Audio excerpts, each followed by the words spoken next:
Belize Watch.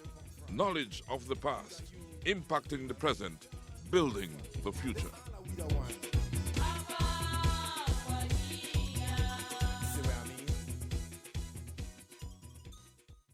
In 2013, our Belize Watch team visited a couple villages on the Old Northern Highway.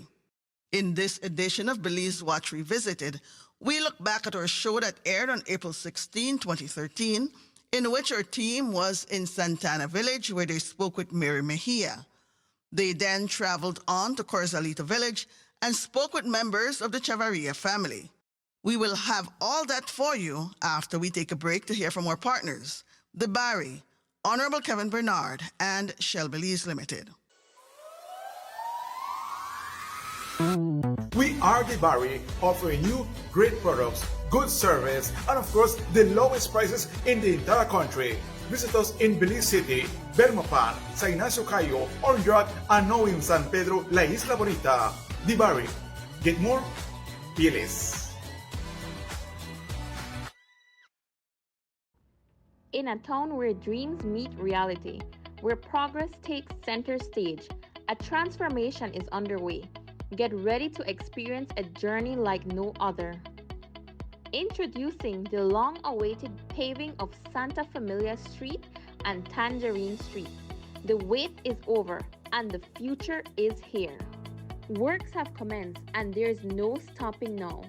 Under the visionary leadership of the Honorable Kevin Bernard, Orange Walk Town East is witnessing an incredible transformation.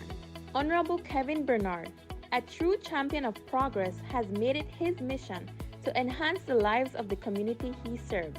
And now, in partnership with the Orange Walk Town Council and the Ministry of Infrastructure Development and Housing, this dream is becoming a reality. This partnership signifies a commitment to excellence, a commitment to the people. Together, they are paving the way for a brighter future, creating infrastructure that will stand the test of time.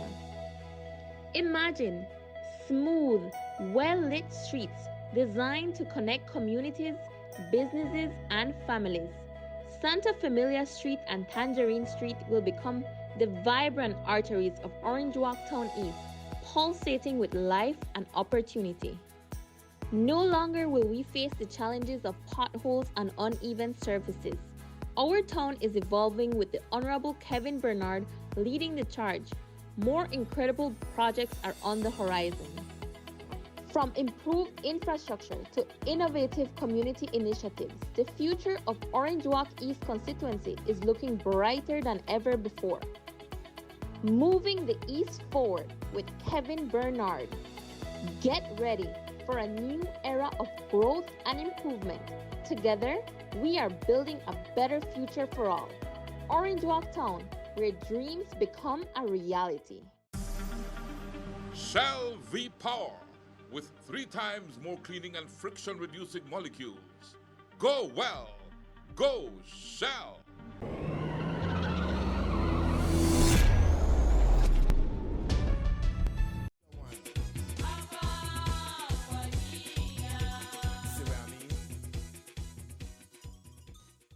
I'm here with Mary Mejia, and we are in Santana, all right? And Miss Mary, nice meeting you. I mean, let's get to learn more about you and your life, and who is Miss Mary Mejia? Well, I was born in Bomba village, okay. Bomba, and from there, my father brought us to this. And when the old police, you know, Mr. Gilbert. Mr. Gilbert Tablada. Right in that road, right where Mr. Dave lived, to the front there, he had a farm and he bring with the small. Okay. But then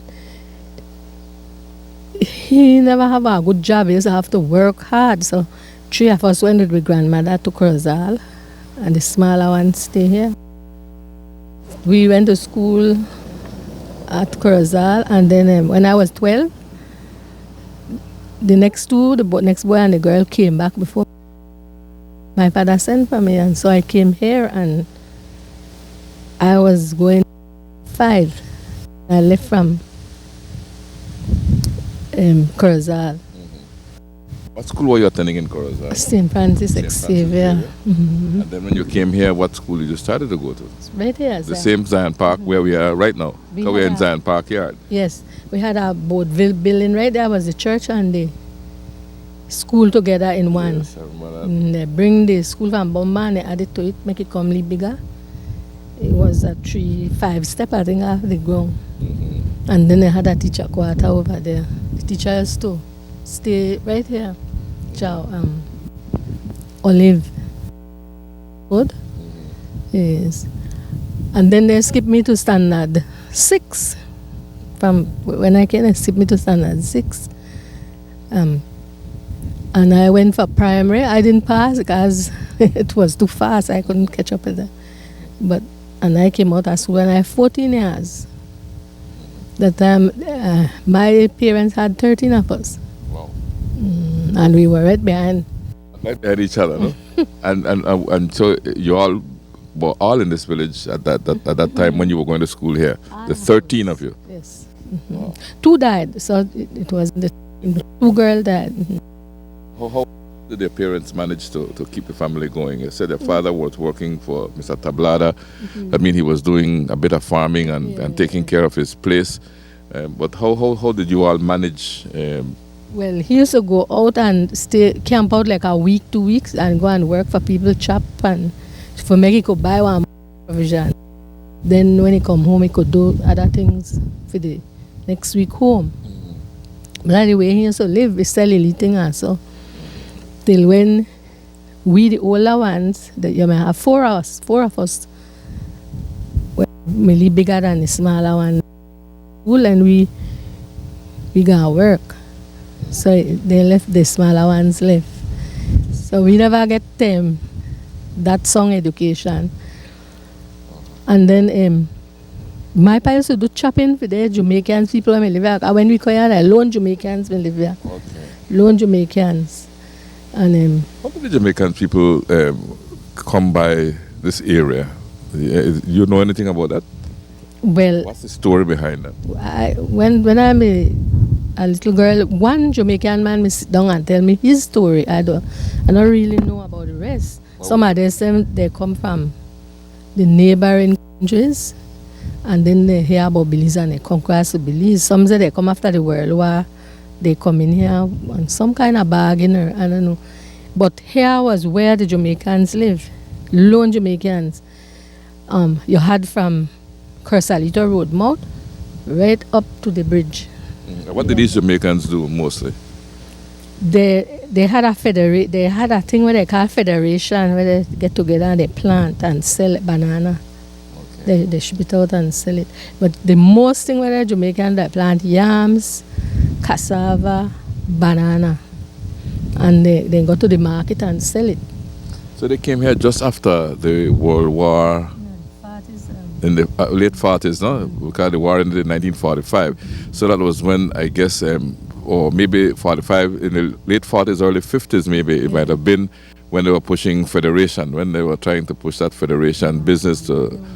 The federation. Because a part of our history that comes to mind listening to you, and this is perhaps the reason why there are so many Jamaicans were in this region, is that the colonial power was pushing federation with the West Indies, where they were bringing people from the West Indies into Belize. They wanted to do that, to bring people from the West Indies into Belize.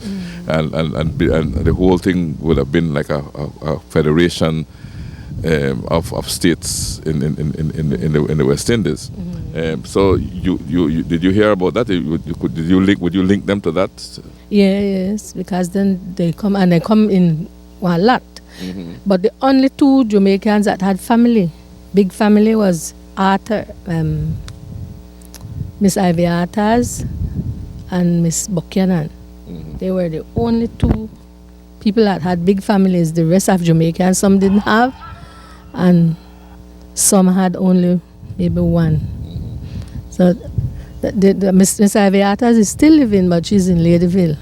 Okay. Now, as far as you know, how long did these Jamaicans stay in this area?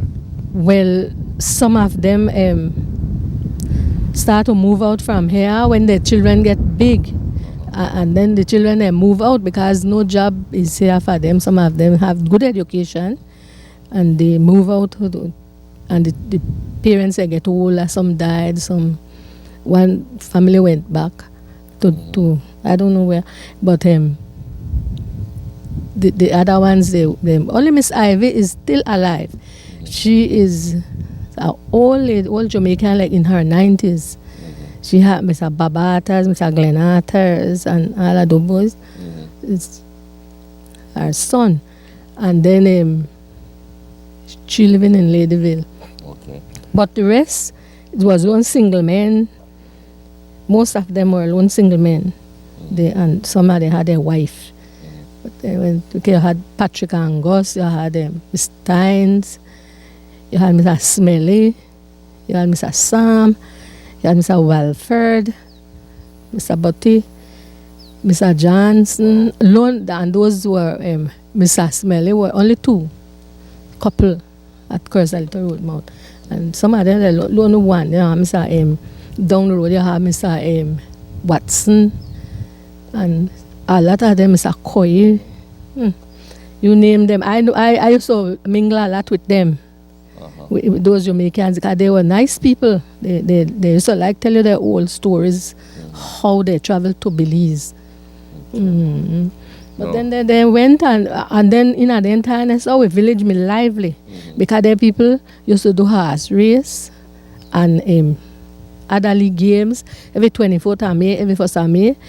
They had things going at the center, and then they had dance afterwards, and they do their one thing, and the crowd was there. But then when they went, everything just gone down. Like the rest of people are not really.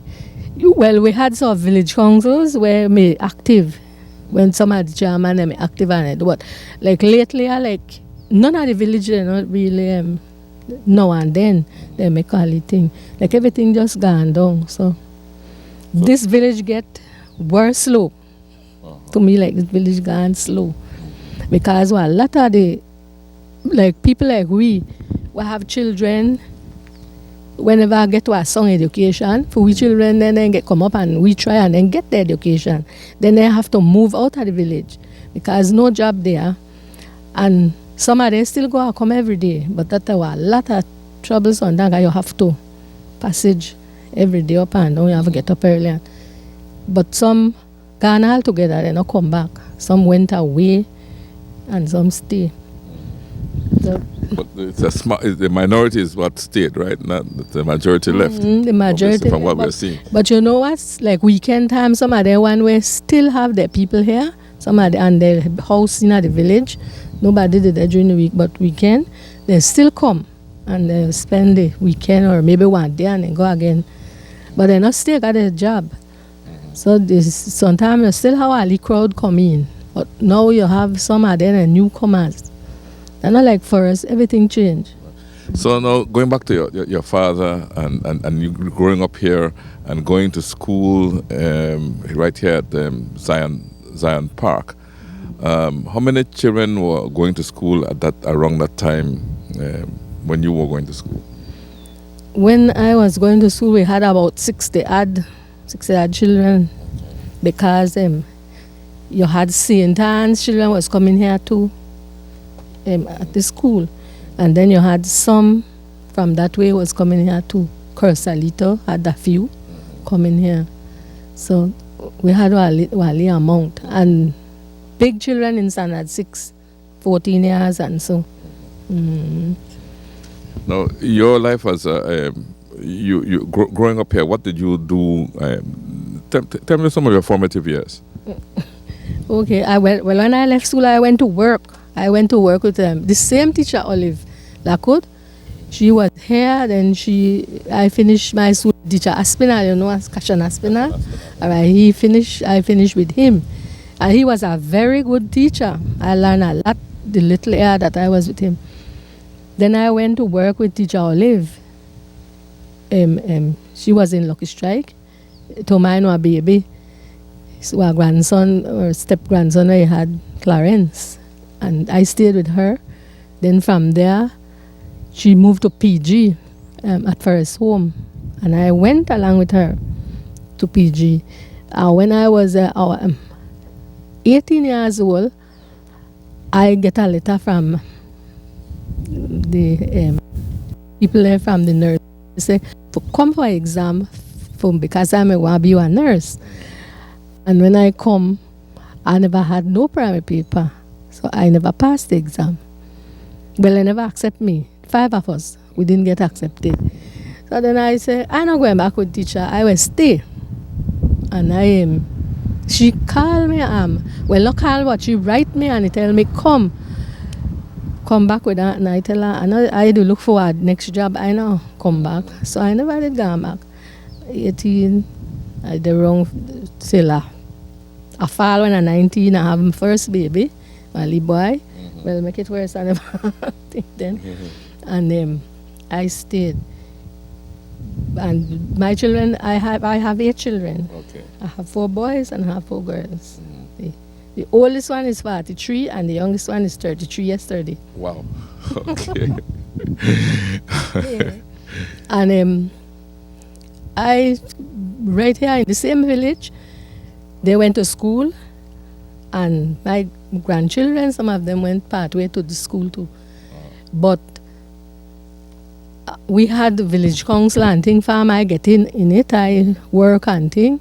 I am with the different chairmans, 8 different chairmen. I put out. Well, I was the only female in the village council group. There's 7 of us, but I was the only woman in it. And then they make me handle a part of the business, tend to the girls. Yeah, so I put out 8 queens. In that time. I have all a picture and everything with 8 different chairmen. And it was good. Then time that we made the revive up leave it made good. But from there again, when I stop use this road, no? I think caused a lot of the business had to collapse, no? Not go through. And a lot of people not come and think. Everything started to go down. From there I come out of the from there they appoint me for be one community health. They never community health worker then. They used to call it a primary care thing, and then I get in there, Mr. Milton. I join it, and then afterwards they bring it to a community health worker. So I'm still in it. Okay. They may appoint me for a JP, and I may accept 16 years back. And 16 years back I'm in this health thing too. What does this health movement do? What exactly do you do as part of this health movement? Okay, well, they train us, they take us to Belize City or invite you to Belize City, and they give you training like workshops to assist. You are not a nurse, qualified to do not know how a nurse do like injections and deliver our baby. So you're not trained. Unless you're trained, then you do that. But you could assess if somebody get to a cut, if somebody like primary health care, basically. You could assist the person, take them down, or go with the nurse with them, or whatever.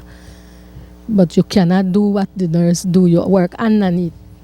And then that's something where I love, because I like dealing with people from way back, I tell you, with the Jamaicans. So I like working with the people. I go and visit them sometime. Not every week, not every day, because people I see every minute in their house. But like my sisters, yes. I have sisters living down there. I have Benita, Erminda, she's a teacher here, Victoria, and Josephine, she have the little shop. And I make sure that I visit them all the time. So sometimes when I get a phone call from my son, he says, you keep on the move. I call for you and you're not home. I say, no, I visit. I go and I sit with them and I talk with them because we die so fast. Yeah. And I love them. I want to talk with them sometimes. Yeah. So I make sure I visit with them. Sometimes I go by my nieces and different people. And a young lady live right side of me there where she like visit me. So sometimes she ask me, come sit down. I tell her, no, I can't do that. I have work to do. Then I do this sewing too for the village school. Like if they want anything sore, so I would assist. People come and ask me fix something, or I'd also do it. I do a lot of different things for help.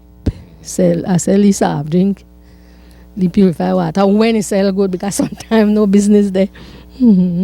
But then my children, they get big now too, and they're married. Some of them married, some of them still at home. Well, one son I have home with me. One son, he stay home, he never go. And my daughter, what teach, she stay with me. So basically, you've been in Santana all your life. All my life. All Yes. your life, except for the least short time when you're going to PG. Yeah, and then while they were growing up, I was working in the sewing factory too, to help take them to the college and thing. I was working with Williamson. Williamson Industries. Yes. Okay. Well, I also get I begin at Williamson when they were paying $8 a week. And every year they raise you to $4. You begin 8, 12, 16, 24. When then after that I had to stop because I was improving more babies and I had nobody for mine, so I had to stop work. And then make coconut fat and the sweeter, I think, we help myself along with where the gentleman helped me with. So that's all. But thank God, praise to him that all my children, except one, he never get no kind of education because he was a sick child. He had fits when he was small and he couldn't retain, so he didn't get education. But the farmer, he have common sense. He do anything, he build, he work. But he don't have that education like the rest. We could go out there and work. So, but he still do good. And I thank God for that. I thank God for my life, and and I try to encourage my village people there with their children, and I talk to children there also. I tell them, you have to listen and you have to try be good, because nothing there out there, so you have to help yourself out there, to who are listen, because they're hard. The young people know hard. Yeah. You try, but they're hard. No, you know so much about Santana. How did Santana get its name? Well, As far as you know. Me, I hear them. They tell me about, but me not quite remember. I know we had what chocolate in Santana Rosam that Bucknell my own, but that like, like that. I may done all already. I never know about the background. I think somebody may trace it for me when I was at St. Anne's, if I'm not mistaken, because St. Anne's is Santa Ana, right? St. Anne's is Santa Ana in Spanish. And since you're telling me the story about the Jamaicans living here, I think the Jamaicans will have a problem with saying Santa Ana. They would have a problem with Santa Ana. Is the Jamaican right? name Santana? Yeah. So they would say Santana instead of Santa Ana. Because you have Santana. You have right there where they also call Chicago Road and Chichawata Road. In Santana village. Yeah, Santa Ana. The Jamaicans, their name, because they couldn't say Santa. They had for them to say Santa Ana, right? I would think, and so they would say Santana. Yeah. But the Jamaican bring Santana to a far away, very far away, because they. So how is life in Santa Ana today, or Santana today? How is life today as far as you are concerned? You live here, you're here all the time. How is life in Santana? Well, one thing with the village, I tell you, it's peaceful right now. It's peaceful. People come and they could sit down and nobody will molest them. If you don't molest nobody, they don't molest everybody. They be friendly with you. But you have other people who are left and come back, and some of them come and bring problems. And that the problem. We know sometimes when people we hear that they're bringing somebody bring somebody from mind and place, we try investigate who come, and because we not really want our village get out of hand. And you find out, and if you're okay, well, we try get to the bottom, find out who.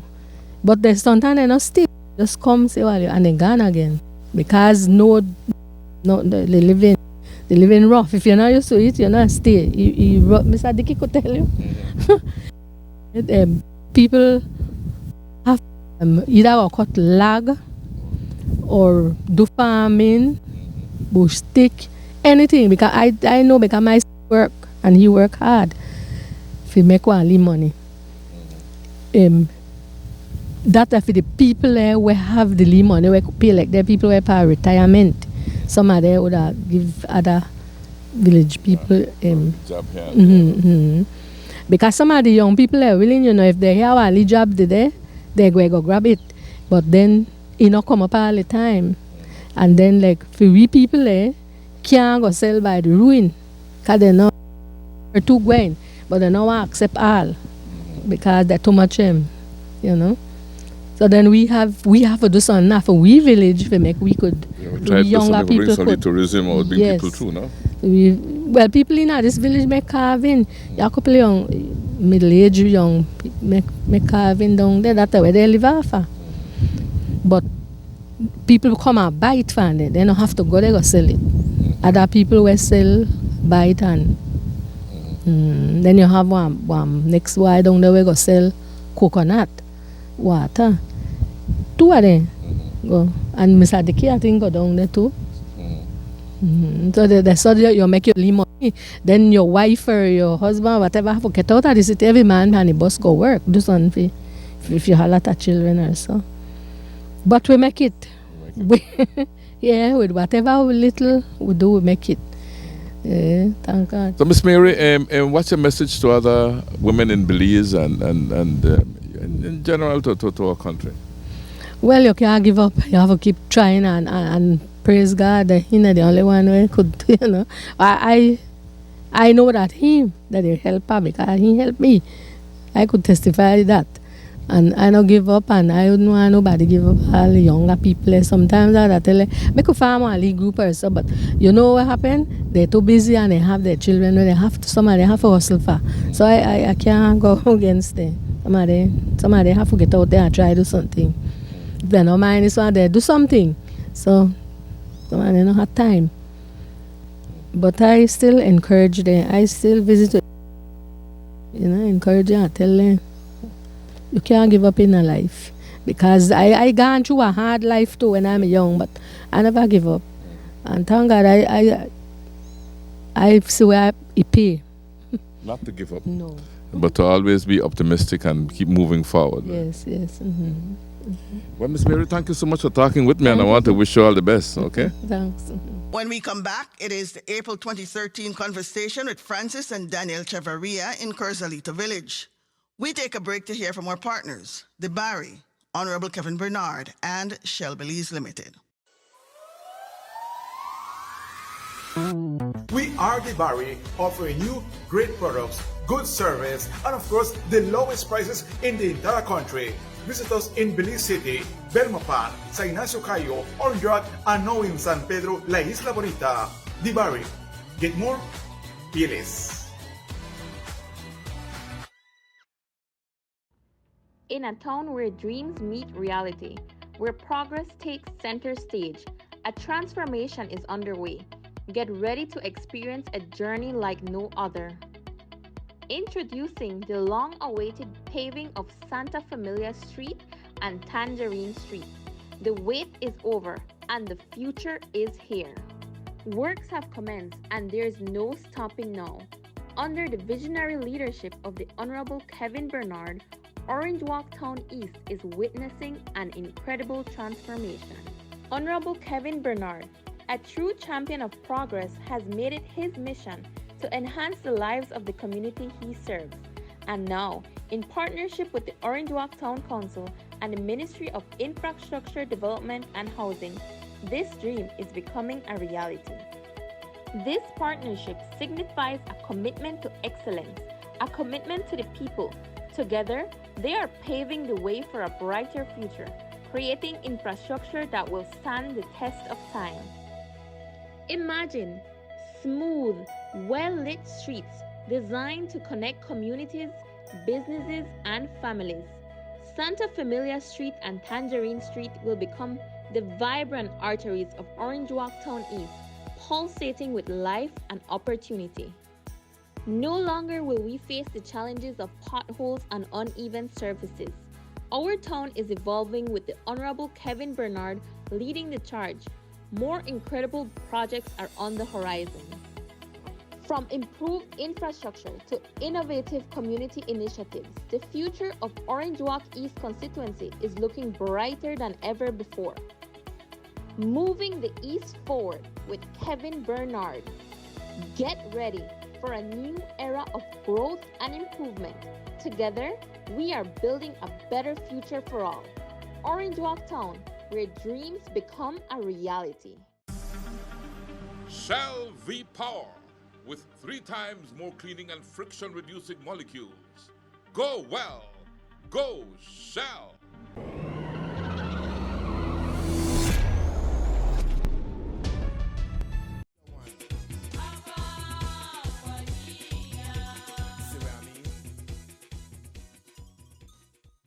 I'm with Mrs. Frances Chavarria at her home, and we are in the village of Corozalito.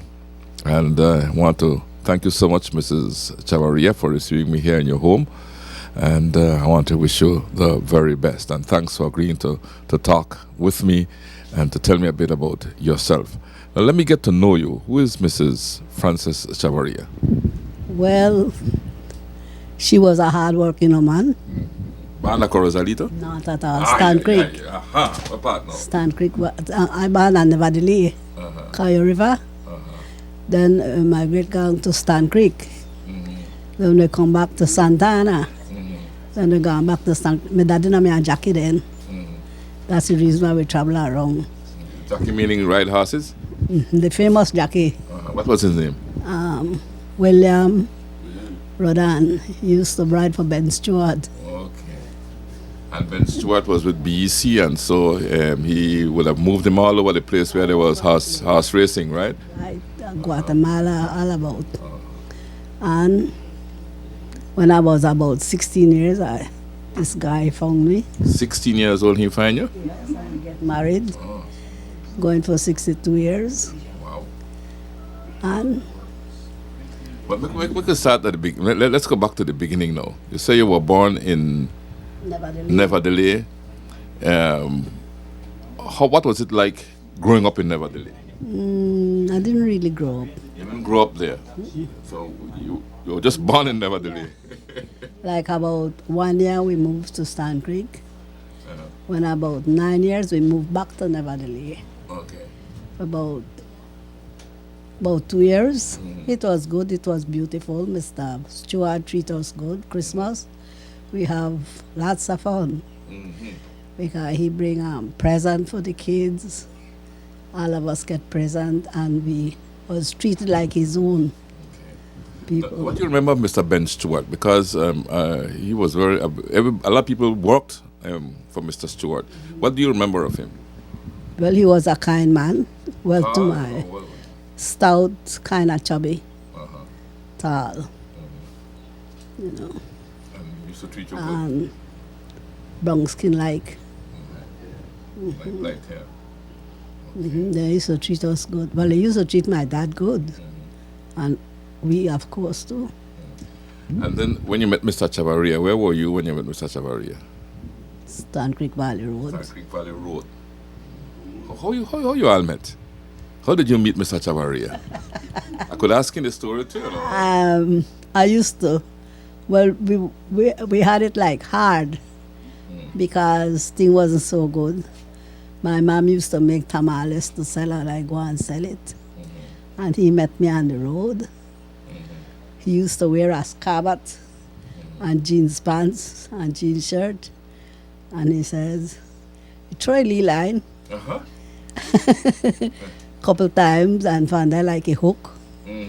Then he gone and see my dad, and my dad accept it because he said he's a working man and he don't want me to punish.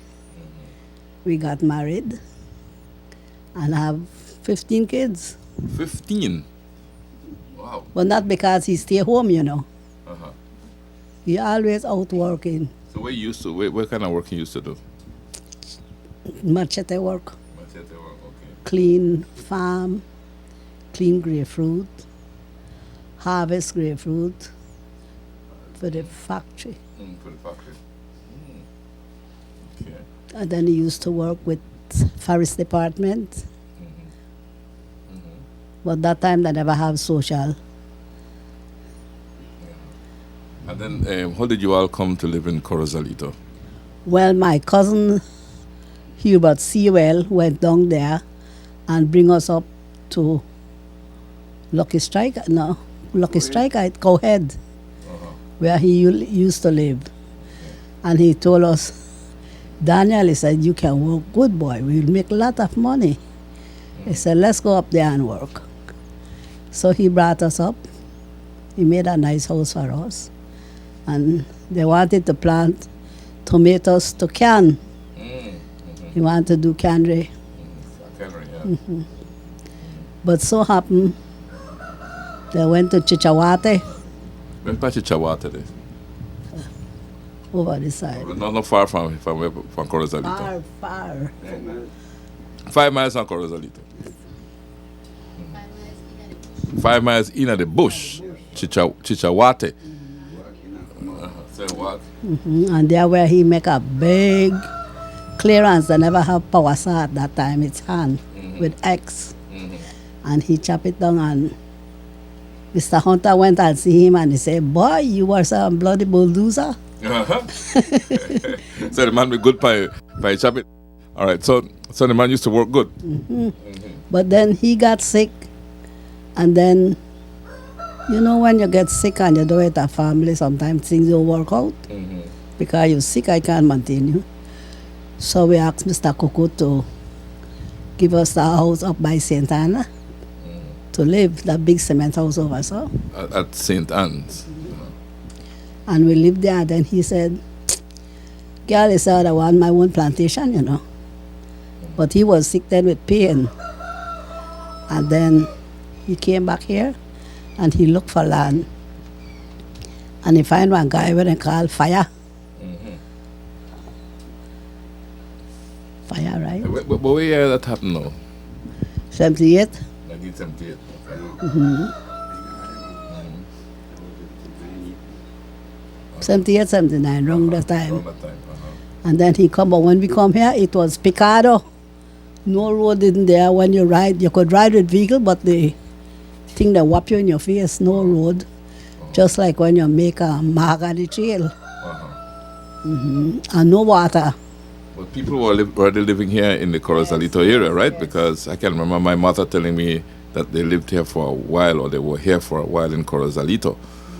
Because my grandfather was a Methodist minister, Reverend James Elliott. And I think they lived for a while, or around this area anyway, for a little while. I remember her telling me clearly about Corozalito. But go ahead, tell me. So you're saying that at that time in 1978 there was not much here. No water wasn't here. The people that had to go to some blue hole to catch water, and who don't go to blue hole, dig hole in the swamp, and let it full up, and then they take it and put it in bucket with ashes to drink. And so I went to Mr. Hunter, and then it was PUP. And I said, Mr. Hunter, I know this is not your business. I said, but where I come from, we have lots of water to bathe, to drink. I said, there is no water where I want to go and live. He says, okay, Miss Cheveria. He said, when you're going to move? I said, about 2 to 3 weeks, sir. He said, well, go and stick a stick with a cloth.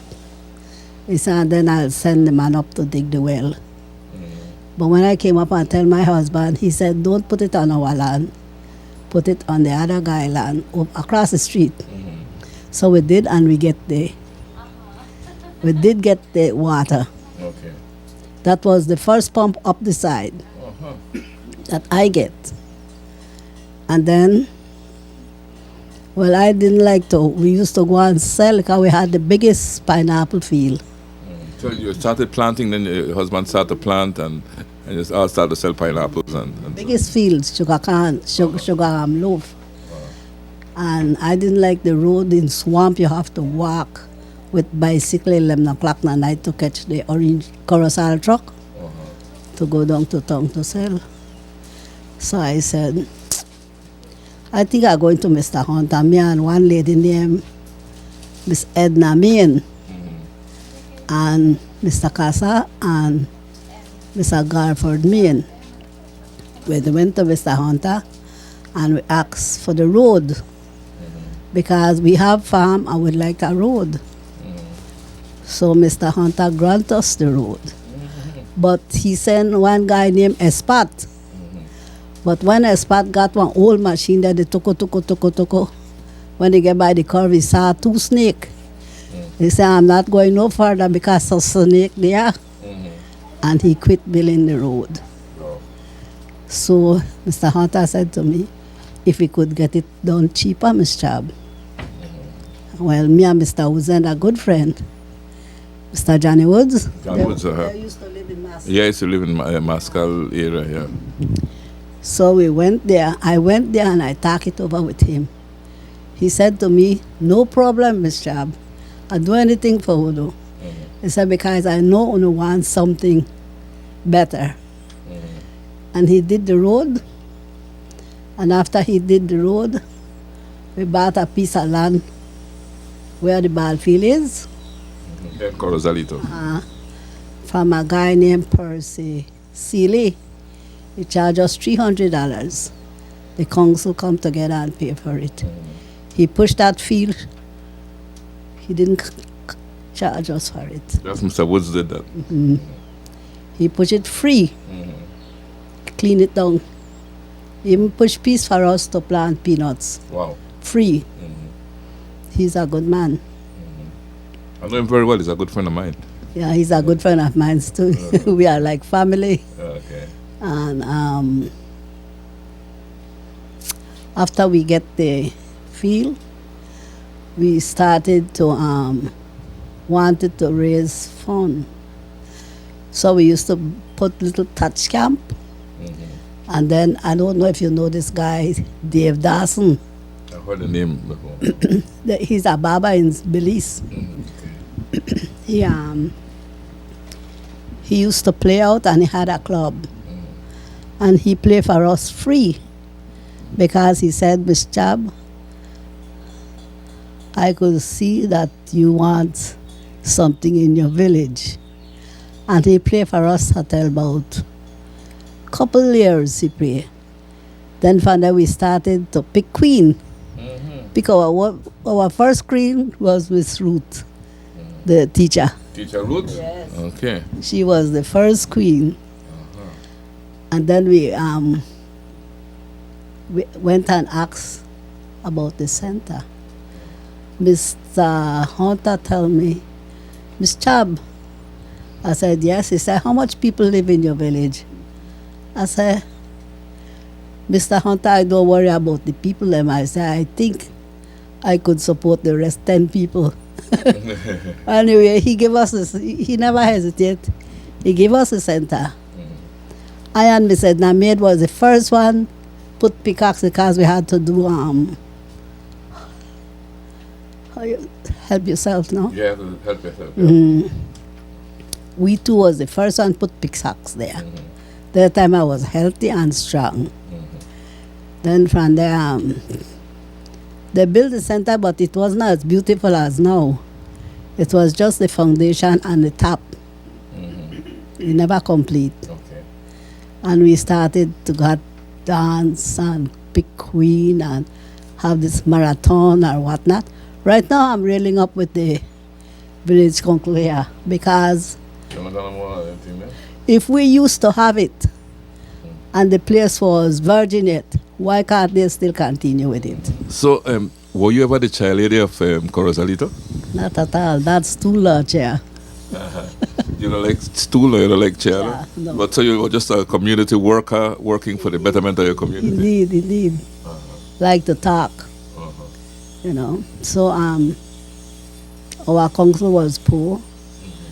So we went to Mr. Hunter and we asked him to give us a paper to get things for boys and boys. And he gave us because he said that I wanted something for the village. And we used to go on. When we don't sell, we take it back. Or we take it up to Mascal and sell it to Mr. Sam to take in the money. Then we had, we continue with this queen. Then my other daughter win queen. Okay. And then we still continue. And then same as Ruth came back again and win. And then I said, no, we better stop this queen business because it don't look right. You know? Too much of the family they win, not true? Too much in the family. But even good looking people and good looking people, where could they about that?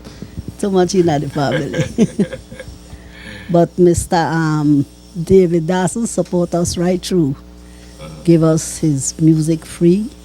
The last time he even gave us his club. That's the last time when Ruth win again and then we give it to another girl.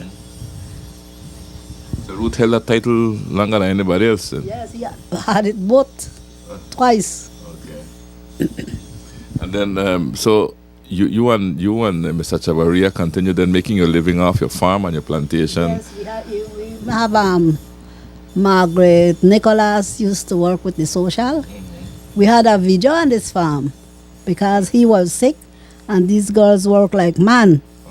Some harvesting, some pruning, some reaping, some fertilizing. So the 15 children were working in the field? No, only 8 living. Only 8 living, okay. The other one that died with arthritis rheumatic, he had it from he was 19. And he used to get a needle. Okay. And then he passed on to the kids there. But they died, thank God. They come out of that. You know. But how is life today for you, Ms. Chav? Well, kind of boring. You're not active like you can be active like before, no? No. You still do a lot of talking, though, not true? Well, yes, I could talk. What would you like to see for Corozalito? You said you have some plans there that you'd like to see. Well, I would like them to fix the road better. I like them to fix my field, the field, not my field, their field. And have sport back here. Man, go and use another man. Right now we're having a marathon, but they're using another man field. The marathon is being held now at Lucky Strike, no? Yeah. Why use another man field when you have your own? You have a nice center. What more could you ask? So keep your field in order, you know. Anyway, the minister said that he's going to come and fix the field. I don't know when. We have light on the field. You know, the kids then could practice like volleyball. We have lots of kids, not like before.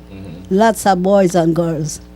They could play volleyball, they could play basketball, but they don't try to do nothing. But most people here will live off farming, not true? In this Corozal. Everybody is off farming. Some of them you call it catch and kill. To get a little job here and a little job there. But has the village grown or is it Yes, shrinking? It's grown, but it's grown in one way, but not the way I want it. How you want it? Tell me. I want them to have fun on that field. I want our village to be knowing, to lighten, that everybody know Corozalito. When we used to have it, everybody know Corozalito. People from Orange Walk, people from Sand Hill, people from Mascal, people from all over come and dance here. You know? When we have game, we have car, public work truck and whatnot line up. And again, Mr. Hunter used to be a good man because he used to give us a truck, a public dump truck to bring up the drinks. We never have to pay. He was a good minister. But the name Corozalito comes from, it means a little Cahoon walk. That's what Corozalito means, a little Cahoon walk. You had lot of Cahoon trees around here. Why you got that name? Yes, up the side. In the old Corozalito. Okay, so that's the reason for the name, Little Cahoon Walk. I heard they said the reason for that name is because the first settlers came from Corozal. That's what I heard, you know. I don't know how true it is. And that's why the place name Corozalito. Because they come from Corozal and live. Okay, because the word Corozal comes from a corozo, the corozo tree, which is the Cahoon tree. And so Corozal would be like a Cahoon walk, and Corozalito will be little Cahoon walk. Right, so little Corozal. Yeah, that's what I heard. I don't know how true it is. Because like how you use the word? Like we don't discuss things. We don't pass on with history to the people. Okay. That's why I could talk just what I know happened while I came back here. Not what happened before. Not what happened before, because I tried to ask this one, I tried to ask that one, you know, so I can't get any history about the back. But we'll try and find out while we're here as much as we can about Corozalito, even if we have to come back, because, you know, I would like to find out more about this village indeed. Well, now, the only person we got back here now trying to make Corozalito something again, it's Miss Mary Smith. Miss Mary, the bride Smith. Okay. Because she have church, she have campfire, and then there she have volleyball. You know, she's Bring it back. yeah, she's the only one trying to uplift the place again. But then she have to bring people from outside To help her. to do it, because, like I said, the girls are not want to. Well, I want to thank you, Mrs. Chavaria, for talking with me. And I Welcome. want to wish you the very best. Did they give you any trouble? No. They're not giving no hard time. No. So I said it wasn't that hard. No, they like me. Let me get to know you then, Mr. Chavaria. You were born where? Where were you born? Stan Creek. In Stan Creek. Stan Creek. All right. And what were you know? Tell me about your young boyhood days. Well, from Stan Creek, we were 3 months old. After I born 3 months, they took me to PG. And I raised up there.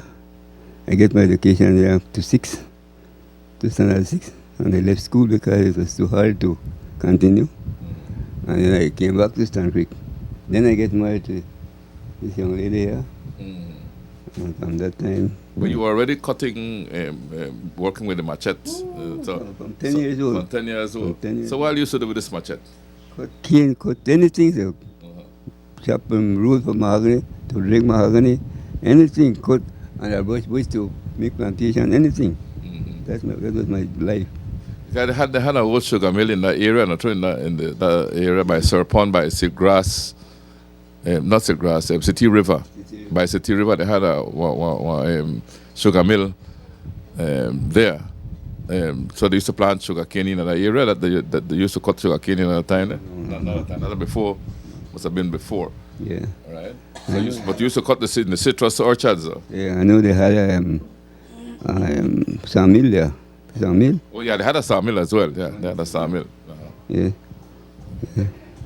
So that's how you grew up. Then when you tell me your side of the story. Now you got married, you started to have children, And then we had a little house beside my father's house. And I told her, I said, let's get our own land and try to build something. So we leave from there, and we went about a mile more up the road, and we built our house. And there's where the girls start to work hard. So that's when you moved to this area here. And what were you tell me you were farming and producing some sweet pineapples and what have you? Yes, here from the roadside there. From the roads they were there,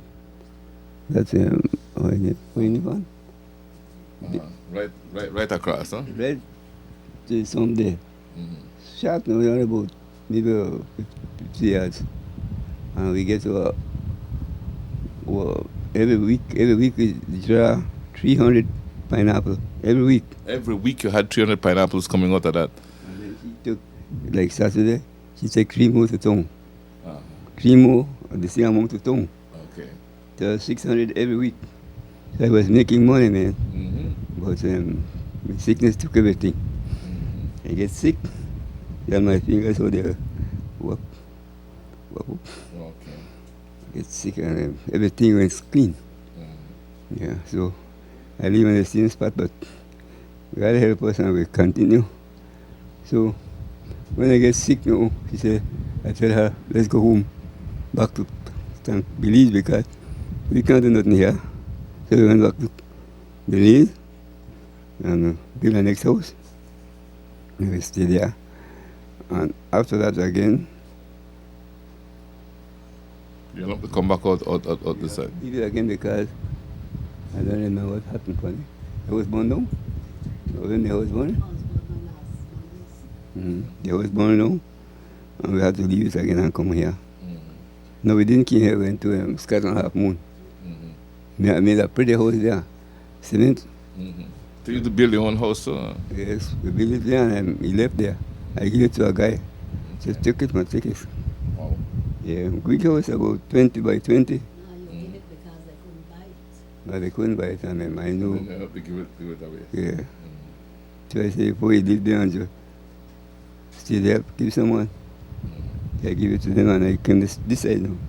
And what was life like here when you came back? What was it like for you? Different. Completely different, no? Yes. All the old head was dead. And I couldn't make nothing with the young ones then because they don't know me, you know. So I keep by myself. And now I get sick worse. And how long have you been, since you all have been back? Just about 3 years, no? No, man. 1 year and 2 months. About a year and 2 months since you left Belize City and came back to live out this side.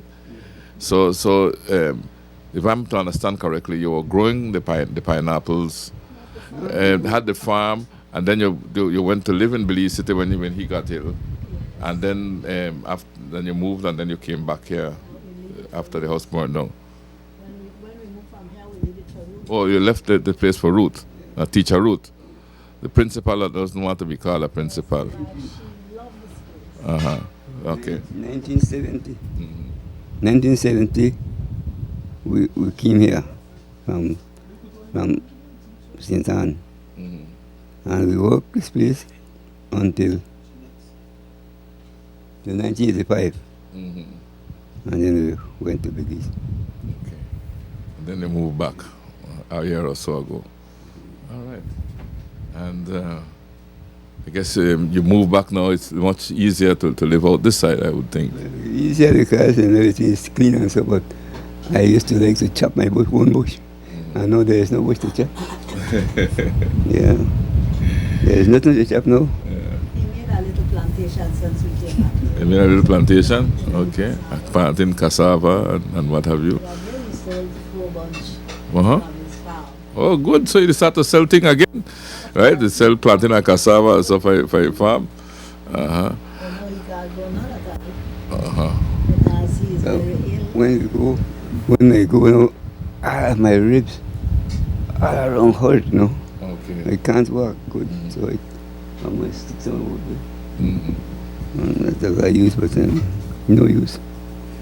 Well, Mr. Chavarria, what would you tell young people that might be viewing you at this point in time? What would you tell them? I told my son and my grandson, I said, boy, Grandpa, I want to be like you. I said, well, to be like me, you have to be tough, rough, and don't scare nothing. You must start good, start working, make that house there. And he put his farm up there, she had pineapple, sweet pepper, and He have a greenhouse. tomatoes. He had 3 greenhouses, but he can't take care of them. But now he dropped it.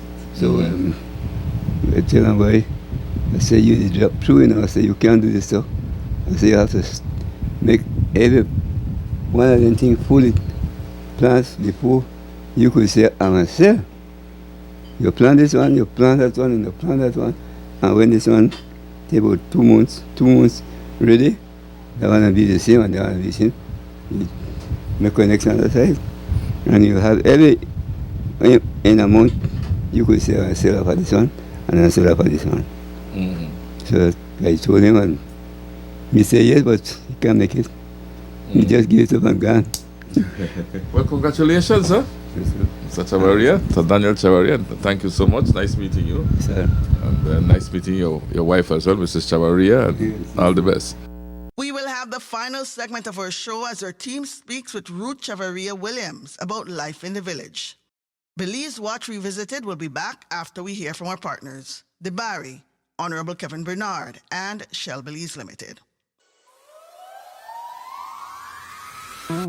We are Dibari, offering you great products, good service, and of course, the lowest prices in the entire country. Visit us in Belize City, Belmopan, San Ignacio Cayo, Orange Rock, and now in San Pedro, La Isla Bonita. Dibari. Get more? Be less.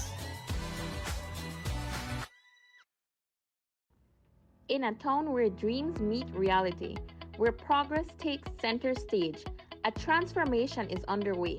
Get ready to experience a journey like no other. Introducing the long-awaited paving of Santa Familia Street and Tangerine Street. The wait is over and the future is here. Works have commenced and there's no stopping now.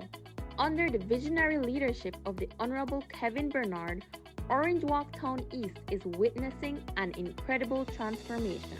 Honorable Kevin Bernard, a true champion of progress, has made it his mission to enhance the lives of the community he serves. And now, in partnership with the Orange Walk Town Council and the Ministry of Infrastructure Development and Housing, this dream is becoming a reality. This partnership signifies a commitment to excellence, a commitment to the people. Together, they are paving the way for a brighter future, creating infrastructure that will stand the test of time. Imagine smooth, well-lit streets designed to connect communities, businesses, and families. Santa Familia Street and Tangerine Street will become the vibrant arteries of Orange Walk Town East, pulsating with life and opportunity. No longer will we face the challenges of potholes and uneven surfaces.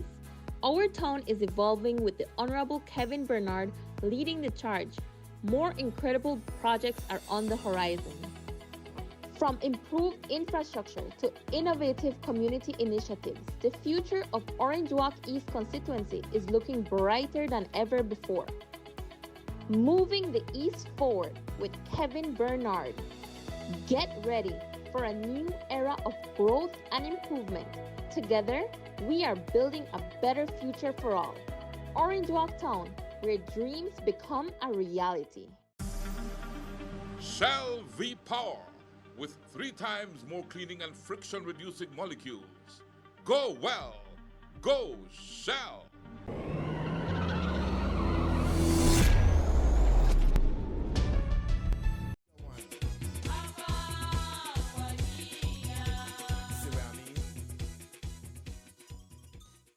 We are talking with teacher Ruth Chavaria Williams, and teacher Ruth is a principal of the school here, but she doesn't like to be called principal. She prefers to be called teacher, so we'll call her Teacher Ruth. All right. Teacher Ruth, thanks for agreeing to talk with me. I just had a nice conversation with both your parents, and they're nice people, and I could see where you get that smile from. Thank you, sir. Well, of course, people tell me it's the mixture of my mom and dad give me these looks, but I don't know. In my opinion, I have 4 sisters, and I said my sisters are more beautiful than myself, but they said no. Each one of you have your own beauty. Your own beauty. Now, talking about beauty, your mama also told me you won 2 out of the many, 8 beauty pageants that were held here in this village. But what was that? What were those experiences like? Well, I was like 15 when I won the first.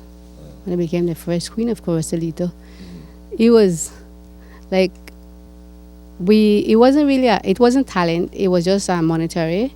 So we had to go there and ask people to sponsor us, and due to Mr. Woods, we used to go visit them all the time. So he had all his workers, so we were known by them. So they voted for the person who they knew, and I got a lot of money through those boys. No, for the village. For the village, yeah. Yes. For the village. No, your mother and your father recollected a bit of their lives to me while we were having our discussion earlier on, And I enjoy that. But what are your recollections of mom and dad? Well, growing up, I remember first we live in Stan Creek Valley, 11 miles. The village we lived in, we call it Big Creek, and it's known as Old Mullingiver Road. Okay. And yeah, we lived there and attended Holy Angels School in Pomona. I went there up to Standard 3, and I could recall my dad. They had a flowers farm. This guy, Mr. Spike, he came and he built it, and my dad and oldest brother worked there. But he used to do a lot of hunting, give not armadillo, and then they would put them in a cage, and we had to feed them. And then on weekends they would slaughter them and clean them and take them into the town to sell. And then my mom, she used to be a hard worker too. We used to do corn, and she used to get money to buy extra stuff for us. And my dad knew, but he didn't say anything. We used to have to hide and shell the corn. And my sister and my older sister Ida and myself, we used to take it to the village, like 3 miles, walk, and sell it. I think it was 25 cents for a quart, or a quart of corn. The little flour sacks we used to take on our back to sell, and we were happy. We competed against each other to see who would sell the most. But they used to work. My dad and mom worked hard. So that's the way you grew up while you were in Stan Creek. Yes, selling. My mom used to sell, and my dad used to be a farmer. We had an orange orchard too. Growing up, we used to have to climb on ladders to pick the orange, help him. And they had some boxes, crates, and we used to have to fill those. And then the truck come from the factory. They pick it up and they take it in. Up there, it wasn't only here. We didn't have water. We didn't have water there either. So when they dump truck, they would pass you. I don't know if it's because my mom was a friendly lady, but the drivers, they would stop and assist her, and they would take drums and buckets, fill it at the creek, like 1 mile from us, bring it back, and we have water. And on weekends, we used to go at the creek and do laundry, bathe, eat. They used to cook, make the and everybody have fun. Because it like 3 families used to go down there. They used to fishing a lot too. And what kind of fish you used to catch? In a river or but what kind of fish would be in a river? That would be at the North Sand Creek? Right where we live in, no, it's the creek. They call it the creek. Big creek, or the same big They creek. used to go down the eddy, they said the eddy, it's the deeper spot they call eddy, and they would dive and strike. Okay. Do the what you call it, spear gun. Yeah, fishing. Yes, do that. They used to have crana. They have one that they call mokojek. Mokojek, yeah. Yes, I think that's the one with the thing. Man, and it wasn't like, no, you have smaller fish. It used to be big fish. Okay. And in Danguga they make the sere and the fofo. Even us, we are not Garifuna, but my mom loved to make the fufu and the sere for us, and we love it. And even now, I would tell my friends that I am Garifuna because I love fish. Yeah, I love seafood. Now, how old were you when your parents moved and you all moved from there to up here? I was 10 years old. We moved to Luxshire. I was in standard 4. And then my mom told her my dad was sick. So she has a sister who lives in Winnipeg, Canada. She came for 3 of us, my older sister, myself, and my sister after me, to take to Canada to live. That's when we moved from Luxshire to St. Anne's. And when she took us, from the time we reached Orange Walk, I cried and cried and cried. I want to come back with my mom. I miss them. we reach Chetamal. My aunt stopped at hotels that had kitchen so she can cook our food. I cried every night, every day when she's not looking. And we stayed there for the summer, and she decided she's going to bring me back home. You're talking in Canada, for the summer. Then you were still crying.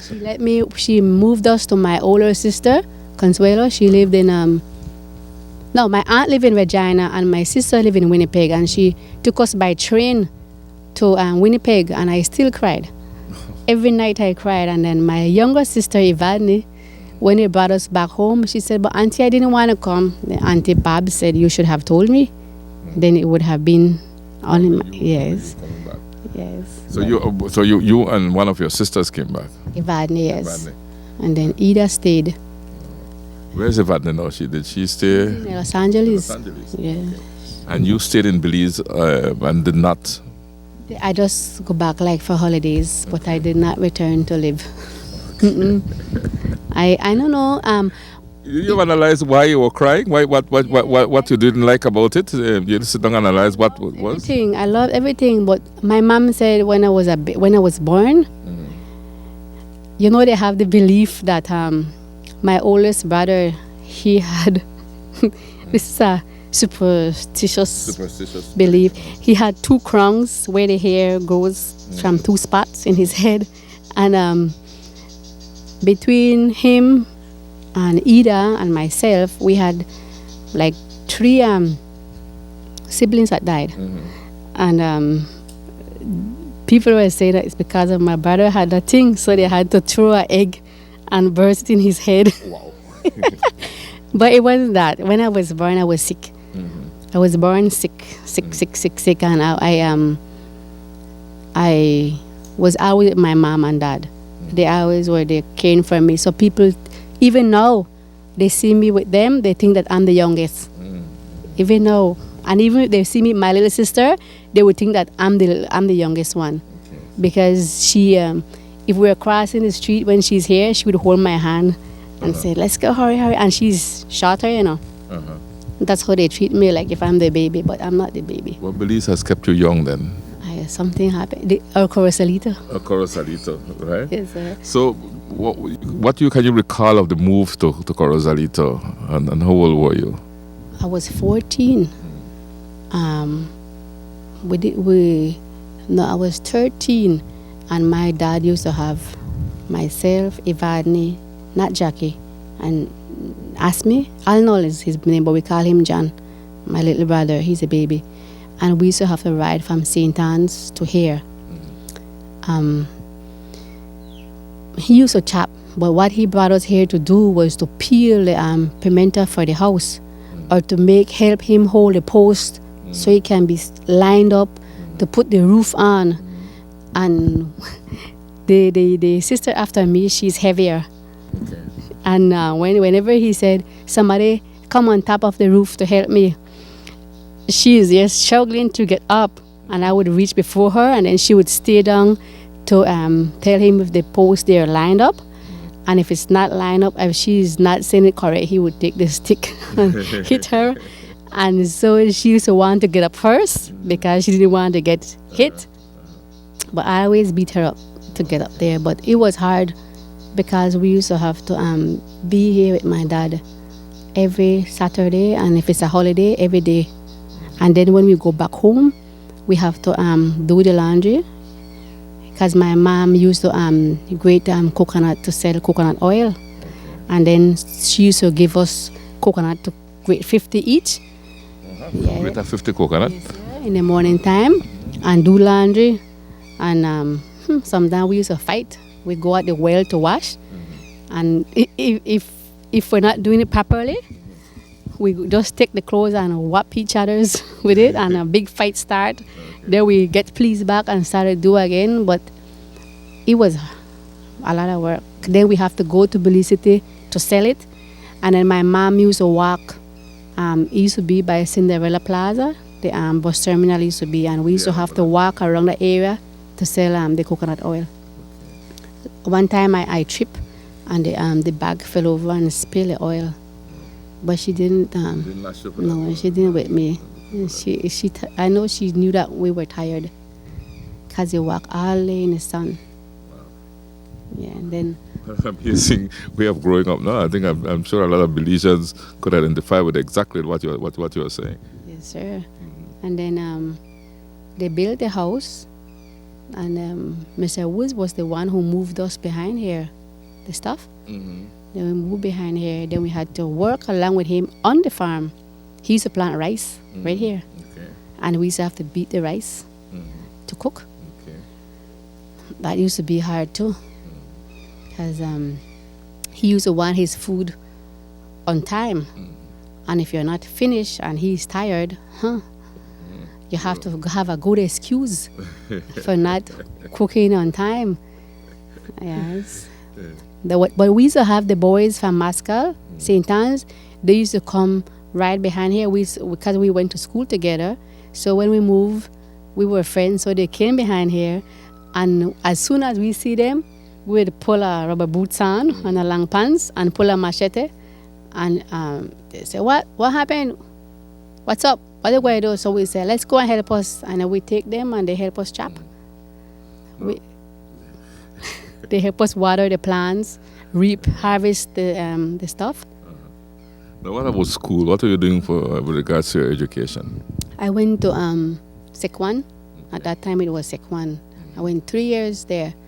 But because I was the oldest one at home, and then my mama had my other 2 sisters in school, I used to stay with Mrs. Marihour. Yes, I used to stay with her, and she wanted me to go to technical.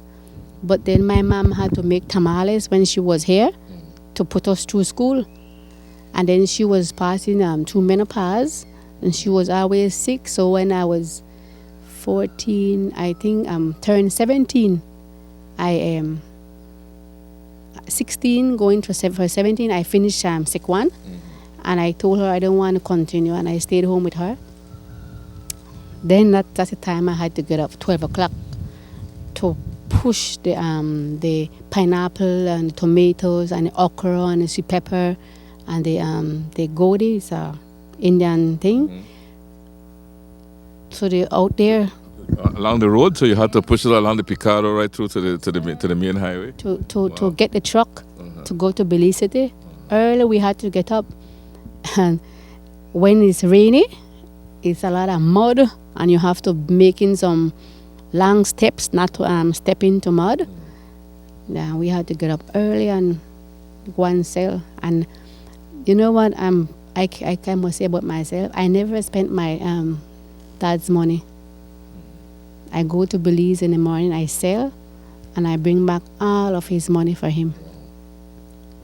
And then when the pineapple is over, and then we would him, myself, and my mom would get together and we'd count. Sometimes he would make, like, for the pineapple season, $3,000. Wow, that was good. That was good in those days. No, he told me that he got ill, and then they had to move back to Belize City. That mean that the pineapple farm collapsed at that time? No, it did not. When he moved, he asked my 2 brothers and myself, all of us, he asked, who wants to stay on the farm? And nobody wanted to. So I said, you know what? I helped. I worked hard at my dad here. So I know what we did, and I'm not going to move. So he made a will. And he gave me this front piece, and he made a will for my husband. There's another piece in the back. Yeah, he made a will for us. That was 1985. They moved from here. 85. You were already married when they moved from here? Yes, sir. I got married in February. March of 1985. And so the they same year they moved, the same year you got married? Yes, sir. Just after I got married, it was in the Easter break when they moved to Belize City. And so you moved into their home with your husband? Yes, the house that they lived in, we moved in there, and we still had a pineapple going. And we had a truck. See it over there? Oh, so the remains of the truck. behind Yes. for sure. I was wondering what that was doing behind there. That's I saw it when I was walking around. Yeah. My dad left that for us as well when he moved, and that's the truck we used to sell pineapples in. And we used to take everybody in the village to the market in that truck with our load. From there's this lady, Mildred Beeks, she died.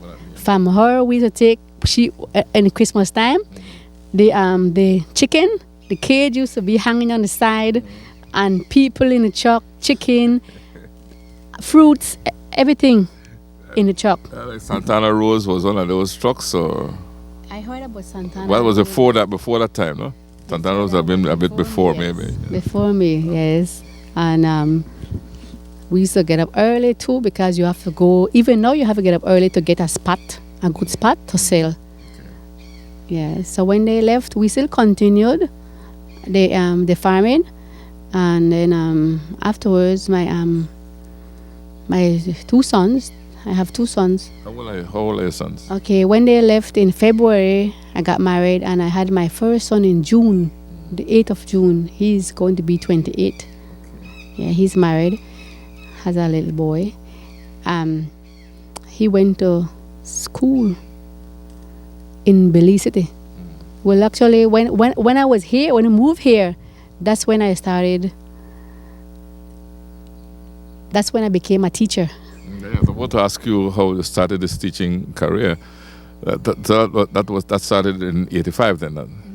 87. 87, okay. 88, because there was this lady, I don't know if you know her, Miss Tran. She's a she worked at Methodist. I forgot her first name, but she came up here. She was retired, and she came to fill in until they got another principal. And she came behind here asking for pineapples, but she didn't stop here. She went up further to Mr. Villanueva Manuel. May he rest in peace. He died, and then she turned back because they didn't have any. So she stopped at me and she started to talk to me, and we had limes as well.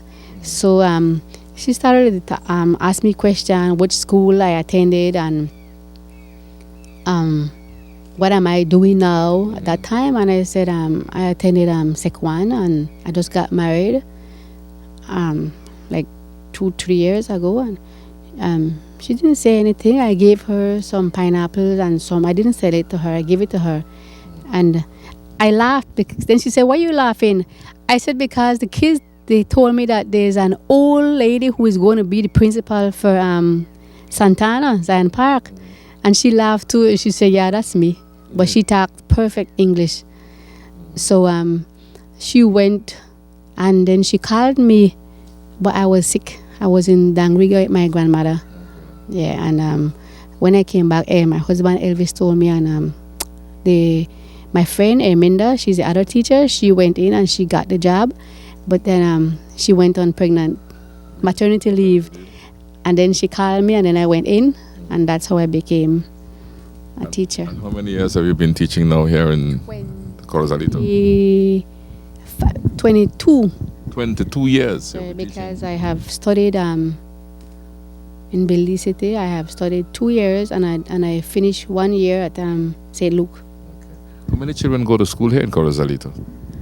From Corozalito, like 25. 25. Yes. So it's not a huge, it's not a big village per se. Well, we have like approximately 100 people with adults and children. So would you say the population has gone down, or? No, it hasn't. Hasn't. No, it has not. But most people live off the land, right?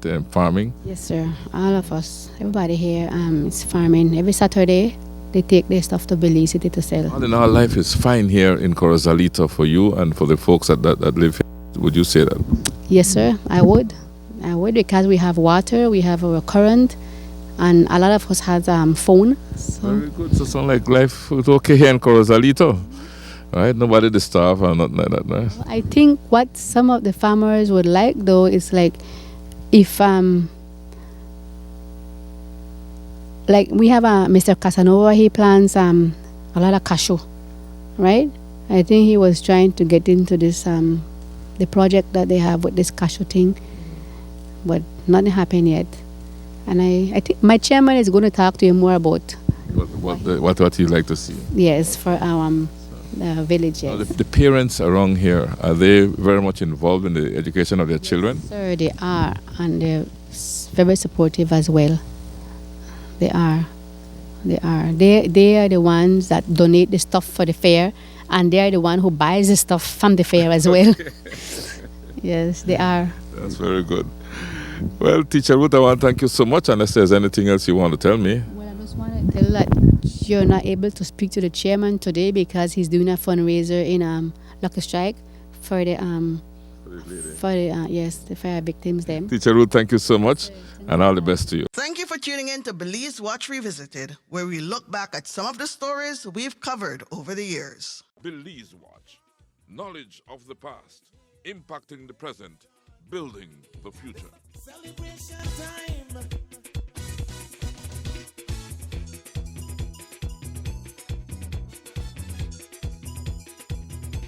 It don't matter what part of the jewel they come from. You that you